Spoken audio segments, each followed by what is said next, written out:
18/9/25 வியாழன். பொதுக்காலம் 24ஆம் வாரம். முதல் வாசகம். உன் போதனையை பற்றியும் கருத்தாயிரு. இவ்வாறு செய்தால் நீயும் மீட்படைவாய், உனக்கு செவி சாய்ப்போரும் மீட்படைவர். திருத்தூதர் பவுல் தீமோத்தேயுக்கு எழுதிய முதல் திருமுகத்தில் இருந்து வாசகம். அதிகாரம் 4, இறைவசனங்கள் 12 முதல் 16. அன்பிற்குரியவரே, நீ இளைஞனாயிருப்பதால் யாரும் உன்னை தாழ்வாக கருதாதிருக்கட்டும். பேச்சு, நடத்தை, அன்பு, நம்பிக்கை, தூய்மை ஆகியவற்றில் நீ விசுவாசிகளுக்கு முன்மாதிரியாய் விளங்கு.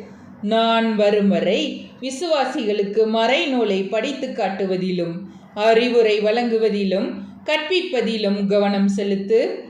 இறைவாக்கு உரைத்து மூப்பர்கள் உன் மீது கைகளை வைத்து திருப்பணியில் அமர்த்திய போது உனக்கு அளிக்கப்பட்ட அருள் கொடையை குறித்து அக்கறையற்றவனாயிராதே. இவை எல்லாவற்றிலும் கவனம் செலுத்து. இவைகளிலேயே ஈடுபட்டிரு.